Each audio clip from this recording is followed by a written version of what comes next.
Atos 27 e versículo 11, está escrito desse jeito: mas o centurião cria mais no piloto e no mestre do que no que dizia Paulo. E vou repetir: mas o centurião cria mais no piloto e no mestre do que no que dizia Paulo. Pergunte para o seu vizinho: você crê em quem? Deixa eu rapidamente falar um panorama sobre o que está acontecendo aqui em Atos 27. Estamos falando de uma viagem de navio, com muita gente dentro, muitos tripulantes, e uma viagem que acabou servindo de carona para levar o apóstolo Paulo, que era um preso do Império Romano, até a capital do Império, até Roma. E aquela viagem começou a apresentar muitos problemas, muitas dificuldades. E num dado momento eles conseguiram parar num lugar seguro. E a grande questão, passados alguns dias, era: vamos ou não vamos? Seguimos viagem ou esperamos mais um pouco? E exatamente em meio a essa dúvida, a esse questionamento, vamos agora ou esperamos, ou seja, voltamos às águas, ou esperamos mais um pouco aqui, que surgem duas opiniões, duas palavras que são completamente opostas uma à outra. A primeira palavra veio da parte do piloto e do capitão. Essa palavra, esse parecer, eu vou chamar de técnico. É um parecer o quê? Muito fraco, é um parecer? Então, o parecer técnico do piloto era, e do capitão era: vamos voltar a navegar. Mas agora vai surgir um outro parecer, uma outra opinião. E ela não saiu do piloto e não saiu do capitão, mas ela saiu do apóstolo Paulo. E o parecer dele foi: não vamos seguir viagem. Então você tem duas opiniões completamente contrárias, completamente opostas. Uma vinda do capitão, eu vou chamar de parecer técnico, e a outra vinda de Paulo, e eu vou chamar de um parecer profético. E uma pessoa precisava fazer a decisão, era o centurião. Sobre ele recairia a responsabilidade de decidir se seguiam jornada ou se ficavam ali. E aí chegamos no versículo que nós lemos: mas o centurião cria mais no piloto e no mestre do que no que dizia Paulo. Eu quero que você rapidamente se coloque no lugar desse centurião e você perceba a posição que ele está. Ele está ouvindo do lado de cá pessoas que estudaram, treinaram e vivem dia a dia navegação. A vida deles é essa. E dentro desse parecer, dentro dessa experiência, dentro dessa ciência, essas pessoas dizem para ele: vamos. Ele vai olhar para o outro lado, ele vai olhar um homem que, primeiro, é um prisioneiro da embarcação. Segundo, o que é sabido sobre ele é que ele é um pregador do evangelho e que nas horas vagas, por assim dizer, ele faz tendas.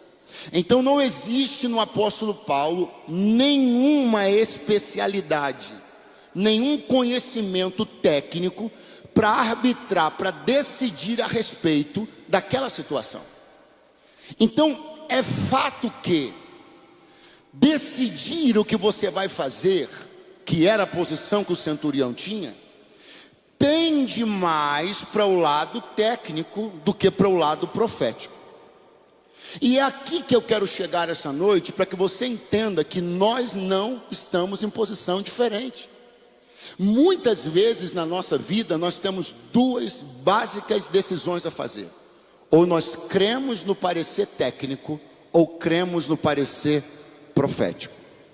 Você vai ligar a sua TV, você vai abrir o jornal, você vai entrar na rede social e você vai ter pessoas que se prepararam para algo, pessoas que vivem imersas dentro de uma realidade, e pode ser que elas digam para você: vai ser desse jeito, a perspectiva é essa, o futuro está assim, a economia está nesse caminho. E eu não estou dizendo, obviamente, que se deva desprezar o parecer técnico. Agora, às vezes, nós somos colocados entre a fé e a razão. Às vezes, nós somos colocados entre a ciência e a fé. Às vezes nós somos colocados entre um parecer econômico e a palavra de um profeta. E eu queria que você ouvisse o que eu vim de Deus dizer esta noite a você. Nós estamos vivendo um momento onde nós precisamos começar a ousar em fé. Olha para o seu vizinho e diga: ousar em fé. Não vão faltar opiniões e não vai faltar parecer técnico dizendo para você não fazer algumas coisas ou fazer outras coisas. Mas assim como naquela ocasião, eu vou lhe dizer o que aconteceu. Pelo centurião não ter ouvido a voz do profeta, mas ter ouvido a voz dos que tinham experiência e conhecimento técnico, e ter ido fazer a viagem, aquele navio entrou num período de dificuldade extrema em alto mar. Deu sobre eles um pé de vento chamado Euroaquilão. O barco rodava sem direção, ninguém sabia para onde ir, jogaram um montão de coisa fora, quebrou o barco e por fim salvaram-se a nado até chegar numa ilha, e o barco pereceu completamente. O que eu quero dizer a você é que nós estamos diante de uma decisão muito importante essa noite aqui. E o Senhor está mandando eu dizer para você: ouse crer na palavra dos meus profetas. Vai dar certo ainda esse ano. O Senhor ainda pode fazer uma virada. Ele ainda pode contrariar todo o parecer técnico e fazer com que você feche esse ano nos seus negócios, nos seus empreendimentos, no seu trabalho, bata suas metas, supere suas expectativas. As escrituras dizem assim: crê no Senhor Deus, estareis seguros. Crede nos seus profetas e prosperareis. Eu não sei o que você leu no jornal hoje. Eu não sei o que o capitão e o piloto colocaram hoje no seu site, no seu blog ou na sua rede social. Eu não sei o que eles andam dizendo que vai ser do mar, do barco e das tempestades, mas eu tenho uma palavra de Deus como profeta, e você pode acolhê-la, você pode recebê-la, você pode agir em cima dela, ou pode ficar com aquilo que você ouviu durante o dia de hoje. E a palavra do Senhor é: eu abrirei uma porta diante de ti. Eu abrirei uma porta diante de ti. Aleluia, aleluia. Pastor, eu fico com tudo que eu estou ouvindo na televisão. Ok. Pastor, eu fico com tudo que eu ouvi do meu consultor financeiro essa semana. Ok.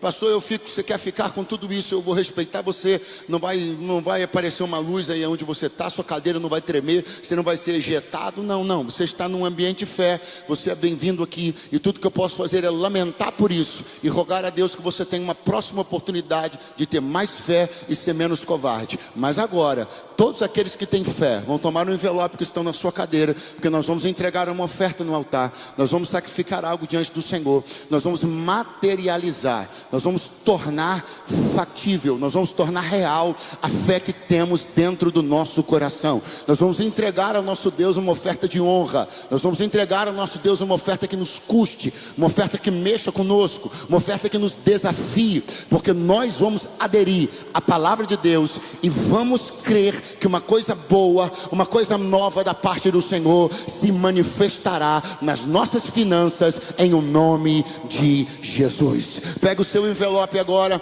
e vamos levantar uma oferta ao Senhor nosso Deus. Muitas coisas grandes, muitos projetos, e o Senhor está levantando gente para ser grandes financiadores, grandes abençoadores e patrocinadores do seu reino. Se você quiser escanear o QR Code, abra o aplicativo do seu banco, escaneie o QR Code, você irá direto para a transferência Pix. Pode fazer através dos meios de transferência que estão no telão, ou pode solicitar aos nossos voluntários uma maquininha. Basta que você levante a sua mão e vão chegar até você. Que Deus te abençoe. Amém.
Alguém ainda precisando fazer uso da maquininha de cartão? Sinalzinho com a sua mão, por favor. Faz um sinalzinho bem alto com a sua mão. O voluntário vai chegar em você. Se alguém ainda está precisando fazer uso da maquininha de cartão. Bom, então Deus te abençoe em nome de Jesus. Podem recolher os envelopes e que seja segundo aquilo que foi liberado sobre nós hoje. Graças a Deus, graças a Deus. Eu quero continuar liberando sobre você uma palavra de Deus, e eu quero fazer uma leitura agora de alguns versículos. Vamos olhar o Evangelho de Jesus segundo Mateus, capítulo 3 e versículo de número 17. Capítulo 3 e versículo 17. Evangelho de Jesus segundo Mateus.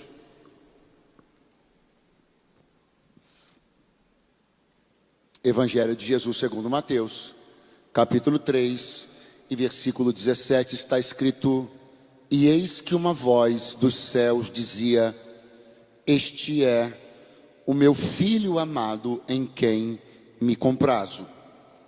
Então foi conduzido Jesus pelo Espírito ao deserto, para ser tentado pelo diabo. E tendo jejuado 40 dias e 40 noites, depois teve fome. E chegando-se a ele o tentador, disse: se tu és o Filho de Deus, manda que estas pedras se transformem em pães. Quantos dizem amém? Quantos dizem graças a Deus? Dois eventos precederam o início do ministério de Jesus.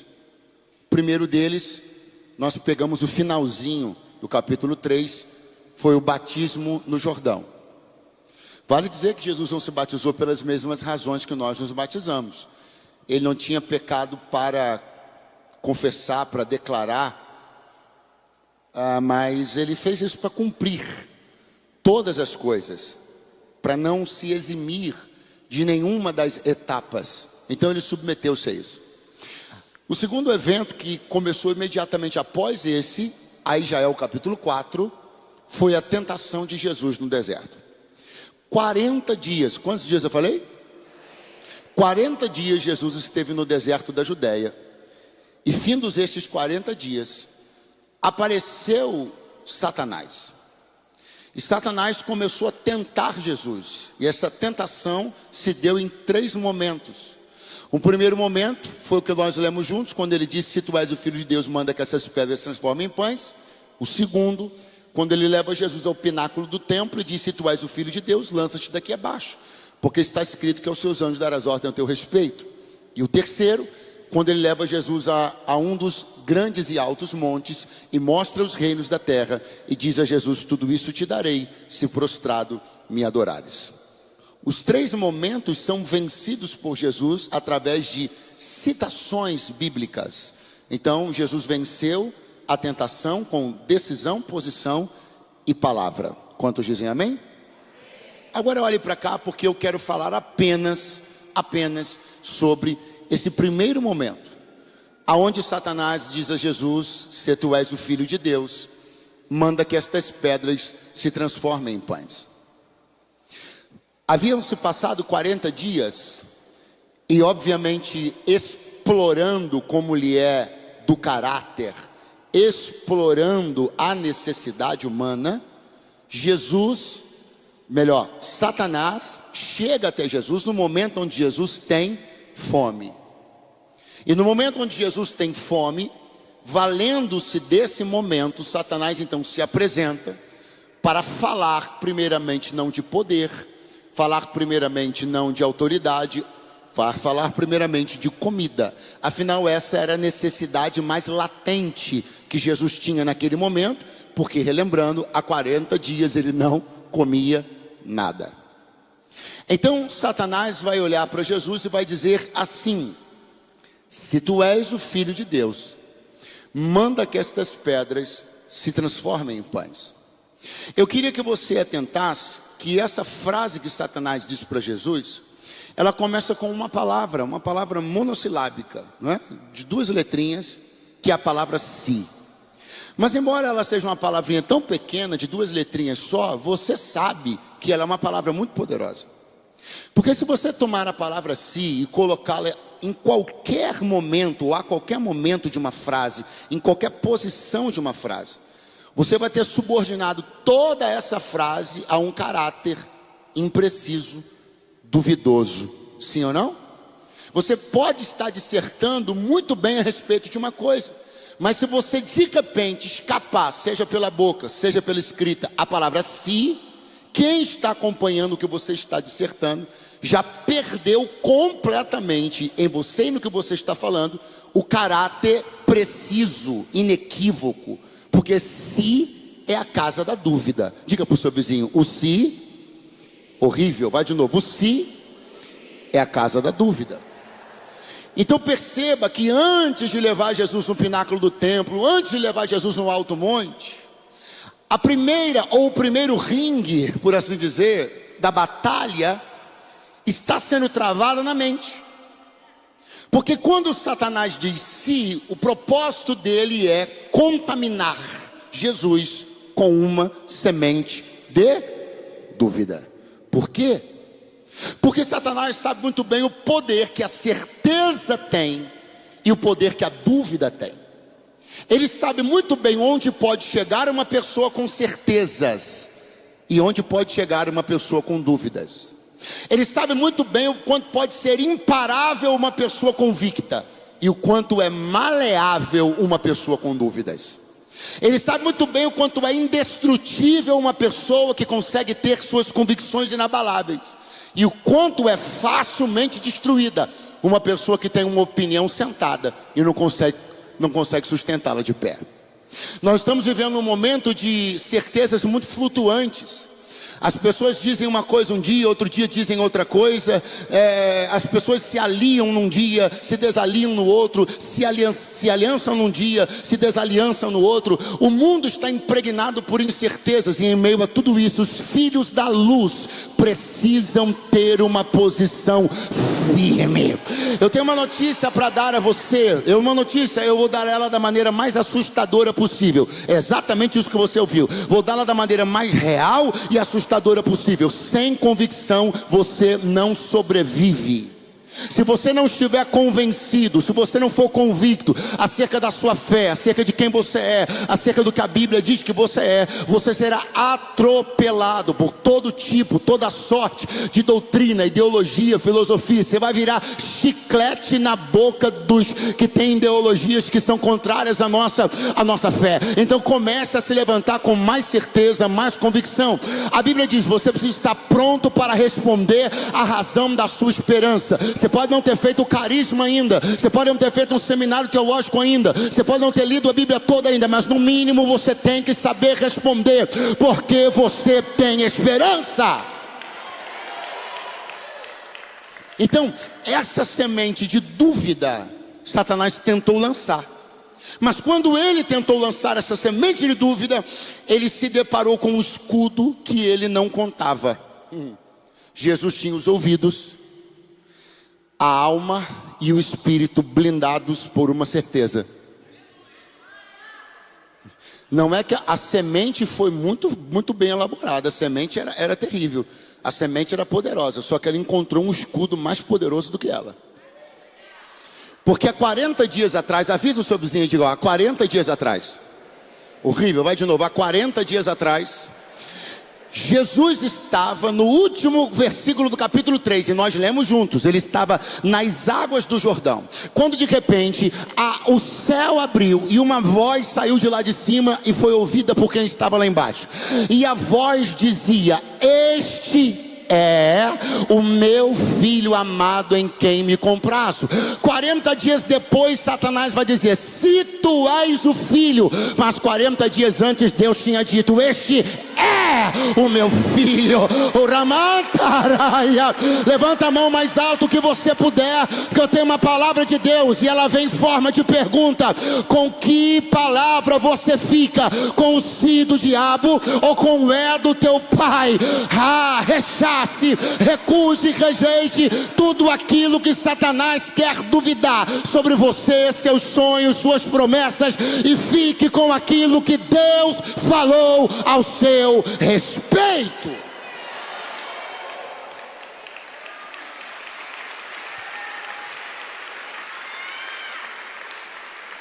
40 dias se passaram e aquela certeza estava viva e firme em Jesus. Meu Pai disse que eu sou o filho amado dele. E não tem diabo que vai chegar aqui para mim agora e vai colocar em dúvida o que o meu Pai disse para mim como certeza.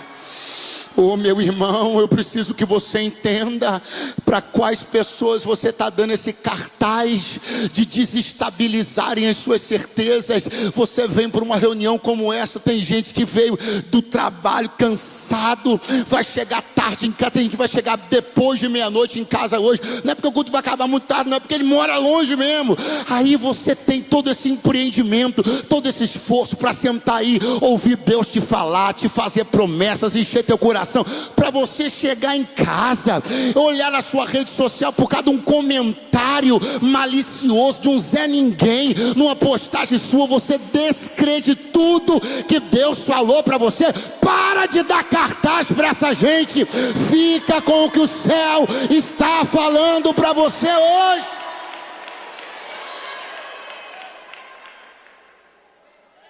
Se tu és o Filho de Deus, manda que estas pedras se transformem em pães. Podia ser qualquer outra coisa e continuaria sendo um absurdo. Fosse qual fosse a sugestão de algo que Jesus deveria fazer para provar que era filho de Deus, fosse qual fosse, continua sendo ridículo. Porque é ridículo que aquele que descrê, aquele que duvida, ouse estabelecer um meio através do qual aquele de quem ele duvidou e que não quer provar nada para ninguém tenha que provar. É uma petulância do nosso adversário querer que nós provemos que somos filhos, que temos promessa, que nossa vida mudou, que agora somos crentes. Eu preciso dizer uma coisa para você, e eu creio que ela vai tirar uma bigorna de cima dos seus ombros. E ela vai agora, vem agora que eu vou dizer para você. Você não precisa provar nada para ninguém. Eu vou te falar uma coisa. Uma grande parte das pressões que você tem vivido são oriundas do fato de você não ter entendido que você não tem que provar nada para ninguém. Muito do mal-estar que você tem sentido, muito do desconforto, muito da sua insônia tem a ver com o fato de você não ter entendido que você não tem compromisso de provar coisa alguma para ninguém. Eu garanto que você vai dormir uma noite de sono hoje como há muito tempo você não dormia, se você sair daqui hoje descomprometido de provar as coisas para as pessoas. Tira esse fardo de cima dos seus ombros, seja mais gentil consigo mesmo. Você não precisa colocar sobre si esse fardo. Ele está tirando de você coisas tão lindas como uma chamada espontaneidade. Tem gente que há muito tempo não sabe o que é ser espontâneo, porque tudo que ele faz está baseado no plano prévio de ter que provar alguma coisa para alguém. Então a fala dele é uma fala enviesada, porque ele precisa provar. Então o discurso dele sempre é enviesado, porque ele tem que provar. Ele não consegue ter espontaneidade. Até o sorriso dele parece que ele calcula quantos dentes ele vai mostrar, porque se mostrar muitos vão pensar que eu sou muito irreverente, que eu não tenho unção, não tenho graça, que eu não sou uma pessoa séria, não vão querer fechar um negócio. Deixa eu contar um negócio para você. As pessoas gostam de gente de verdade. As pessoas gostam de gente espontânea, as pessoas já gostam de gente de verdade. Saia desse teatro inacabado, saia desse teatro sem fim, fecha essa cortina, abandona esse palco e vai ser você, meu filho. Em nome de Jesus, você vai conquistar sendo você. As portas se abrirão quando você admitir a autenticidade, parar de querer provar o tempo inteiro tudo para os outros. A gente quer provar fé espontânea, a gente quer provar fé, piedade, a gente quer provar nossa erudição, a gente quer provar nossa ciência, a gente quer provar tudo. E Satanás quer colocar Jesus nesse jogo, quer imputar sobre ele essa responsabilidade e vai dizer: se tu és o Filho de Deus, prove. E vou dar a você uma forma através da qual você poderá provar que é filho. Se você for embora, volte agora. Manda que estas pedras se transformem em pães. A primeira coisa que você tem que entender é o poder do recurso linguístico. Olha para mim. Porque se eu estou conversando com você agora e de repente eu digo: porque este teclado, para onde você vai olhar? Quem ainda está aí, diga amém. Vamos de novo. Se eu estou aqui pregando para você e mesmo que eu não esteja olhando, se eu digo assim: porque este teclado, para onde você vai olhar? Para todas as outras coisas o exemplo vai continuar dando o mesmo resultado. Se eu disser para você este baixo, você vai olhar para ele. Se eu disser para você esta cadeira, você vai olhar para ela. Eu vou conduzir o seu olhar para onde eu quiser através dessa palavra: este, esta, aquele, aquela. Você vai olhar. Se está no cenário, você vai procurar. A primeira coisa, portanto, que Satanás fez então foi fazer Jesus olhar para onde ele queria. Quando ele diz: manda que estas pedras, ele estava referindo a pedras reais, específicas e que estavam no cenário do deserto. Para onde Jesus olhou? Para as pedras. Isso é normal. Então eu quero que você compreenda que o primeiro movimento do jogo do inimigo é fazer você olhar para onde ele. Porque quando você olhar para onde ele quer, você pode vir a pensar que você só tem aquela alternativa. Ele não quer apenas que você olhe, ele quer que você olhe aquilo como se não houvesse mais nada. Pega a mãozinha de alguém que está do teu lado aí. Diga para ele: você nem percebeu. Horrível, você nem percebeu que você não está olhando para onde deveria olhar. Você está olhando para onde te fizeram olhar. E é por isso que você estava quase tomando uma decisão horrenda. É por isso que você estava quase fazendo uma besteira. Mas em tempo Deus te trouxe aqui para dizer: eu estou quebrando esse cativeiro e você vai olhar para onde eu quero. Aleluia! Se você olhar para onde o inimigo quer, ele fará você acreditar que você só tem essa alternativa. E escolher essa alternativa será o pior erro da sua vida. É por isso que você precisa urgentemente tirar os olhos de onde teu adversário quer que você olhe e pôr os olhos aonde Deus quer que você os ponha. Se tu és o Filho de Deus, manda que estas pedras se transformem em pães. Preste atenção, é assim o negócio. Se tu és o Filho, teu pai não te negará nada. Se tu és realmente filho, teu pai fará o que tu precisa. Ele agirá por ti. Então, se tu és o Filho de Deus, manda estas pedras se transformarem em pães. Agora eu tenho duas informações para te dar, para isso tudo fazer sentido, e eu já estou encerrando. Olhe para cá. Essa pedra que está em questão nesse texto é uma pedra como pedra de cachoeira. Sabe? Ela é assim meio um pouquinho mais arredondadinha. Ah, sabe com o que ela parece? Parece com broa de milho, aquelas de padaria, aquelas maiores. E não por acaso era assim que os pães eram. Os pães da época de Jesus não eram como o pão francês nosso, nem com a bisnaga. Eles eram redondinhos, eram assim bujudinhos, igual pedra de cachoeira, que também é como a pedra do deserto da Judéia. Então o pão e a pedra eram muitíssimo parecidos. Eu queria que você olhasse para alguém do seu lado dessa notícia. Ele não pode ir embora sem saber disso. Diga: o pão e a pedra eram muitíssimo parecidos. Não tinha só pedra naquele deserto, não, Lagoinha Alphaville, tinha areia também. Mas o diabo não disse para Jesus: se tu és o Filho de Deus, manda a areia se transformar em pão. Não, ele não fez isso, porque a areia não parece com pão.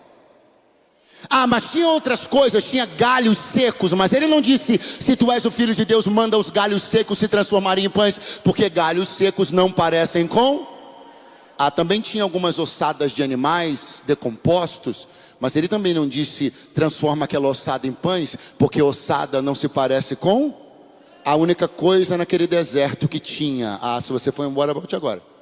A única coisa naquele deserto que tinha aspecto imagem, contorno, cara de pão era pedra, mas ela tinha imagem, aspecto, contorno de pão, mas não era pão. Pastor, onde o senhor quer chegar? Cheguei. Existem coisas que estão no seu deserto agora. Elas têm aspecto, imagem, contorno e parecem-se muito com aquilo que você quer, com aquilo que você precisa, mas não são. Tá, pastor, e aí? E aí que agora que entra a jogada do maligno. Se tu és o filho de Deus, pegue uma coisa que já parece com o que você quer.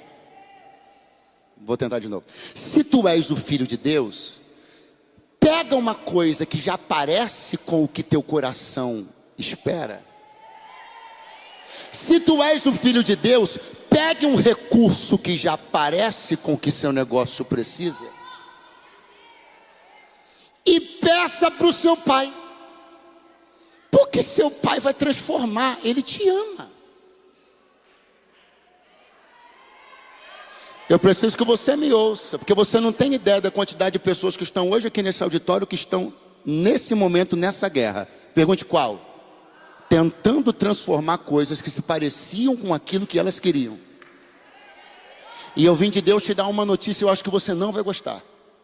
Poupa seu esforço, cancela a campanha que você está fazendo. Você estava dando oferta por isso? Não dê não, dê por outra coisa. Porque Deus me trouxe para te dizer, eu não tenho compromisso nenhum de transformar isso em coisa nenhuma. Nenhum. Você arrumou isso porque você quis. Você arrumou uma coisa que se parecia com aquilo que você queria, e você planejou que logo depois começaria a me pedir para eu dar um jeitinho, melhorar e ficar do jeito que você esperava. Mas eu não tenho compromisso em dar jeitinho em coisa nenhuma para você. Eu não tenho esse compromisso. Pastor, então, se o compromisso do meu pai, quem é filho de Deus aqui, levante a mão. Se o compromisso do meu pai, o senhor está falando, eu estou com raiva, o senhor está falando que o compromisso do meu pai não é transformar a pedra no pão que eu espero, que eu preciso, que eu sonho. Então me diga pelo menos uma coisa para eu me animar. Qual é o compromisso do meu pai? Vou te contar agora. Quando terminou essa história, quem ainda está aí, diga amém. Quando terminou essa história, passado um pouquinho de tempo só, Jesus estava conversando com uma galera. E ele olhou para alguns homens adultos, chefes de família, e lançou para eles a seguinte pergunta: quem de vós, se o filho lhe pedir um pão, lhe dará uma pedra? Segura. Aí ele completou assim: vocês são maus e sabem dar boas coisas aos vossos filhos, quanto mais o vosso Pai que está nos céus. Pastor, eu dei glória porque o irmão do meu lado deu, mas se eu falar que entendi, eu estou mentindo. Então olha para mim. O que Jesus estava dizendo? O pai não dá pedras para o filho, para então serem transformadas depois de uma campanha. Não, não, não. O compromisso do pai é dar o pão pronto. Acorda alguém que está do teu lado, diga: a boa notícia é essa, o pão vai vir pronto. Quem acredita que vai chegar pronto? Quem acredita que vai chegar pronto? Dá um pulo dessa cadeira. Só quem acredita que vai chegar pronto.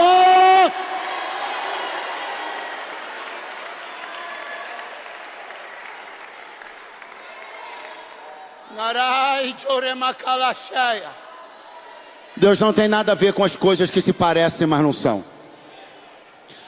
Deus não tem nada a ver. Pode continuar de pé que eu encerro agora. Pode chegar o pessoal da banda. Deus não tem nada a ver. Ele me mandou te dizer uma coisa, eu falo do jeito que ele mandou. Essa pedra do teu deserto, que você está querendo botar uma aliança no dedo. Segura aí. Segura que eu vou falar. Essa pedra do seu deserto, que você quer botar uma aliança no dedo dela, já planejando fazer uma campanha depois, já estou te avisando, eu não tenho nada a ver com isso. Esse dinheiro sujo que você quer injetar no teu negócio e vir trazer dízimo depois achando que vai santificar, eu não tenho nada a ver com isso. Eu não mando coisas que se parecem, eu mando coisas que são. Eu não mando que tem estética de parece com, o que eu mando tem essência real, é coisa boa.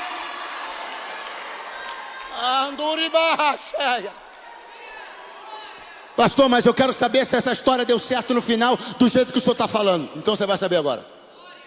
Eu quero saber se vale a pena esperar. Porque, pastor, eu tava de olho na pedra já. E eu já ia jogar um sal nela, um azeite e ia cair para dentro.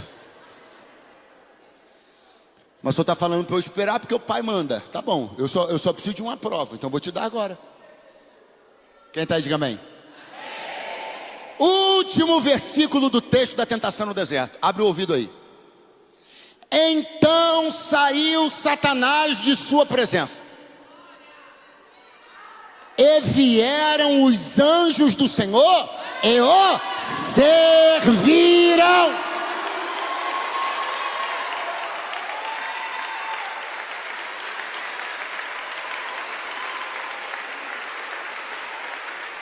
Olha para mim. 40 dias sem comer. Você acha que nessa bandeja tinha o quê? Manto? Mistério? Quem arrisca dizer o que tinha na bandeja? Ah, você tinha que ter enchido essa boca. Diga de novo. Quem arrisca dizer o que tinha na bandeja? O que tinha na bandeja? Então acorda esse vizinho do teu lado, diz para ele: já está pronto, já está na bandeja. É uma questão de tempo para você ser servido daquilo que o teu pai te prometeu. É uma questão de tempo para você ser servido daquilo que Deus falou que faria. Aguenta!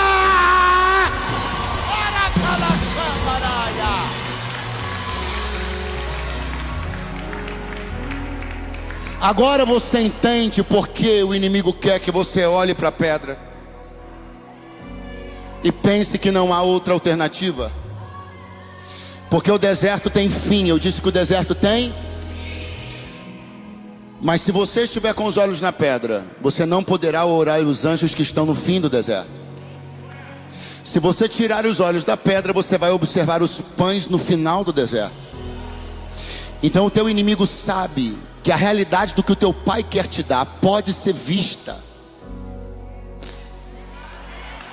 Você pode ter uma visão daquilo que está te esperando no futuro. Eu vou repetir. Você pode ter uma visão daquilo que está te esperando no futuro. É por isso que teu adversário quer sequestrar teus olhos e fazer você olhar só para onde ele quer. Mas assim te diz o Senhor: levanta os teus olhos agora e olha para o final dessa fase. Eu te darei uma visão do teu futuro, hoje, aqui e agora.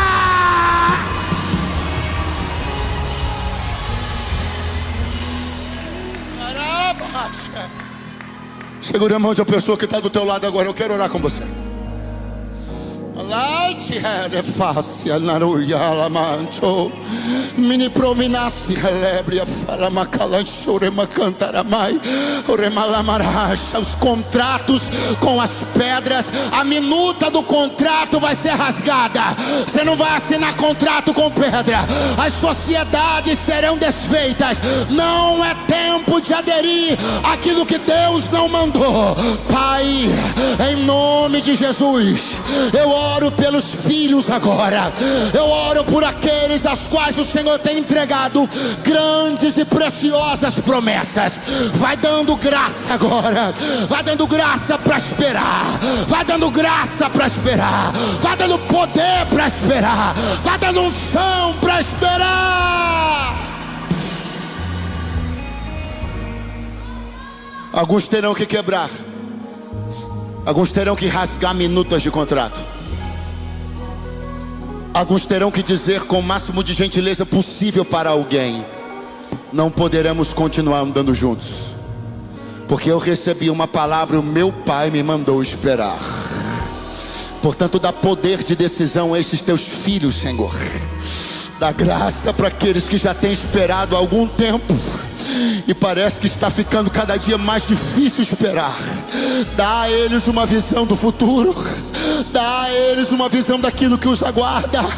Oh, que eles sejam edificados na fé, glorificando o teu nome, e que o tempo da espera os amadureça para o momento do encontro com aquilo que o Senhor já preparou, em nome de Jesus, amém. E graças a Deus, celebre com palmas, celebre com gritos de júbilo, celebre com aleluia, celebre, celebre, celebre, celebre, celebre.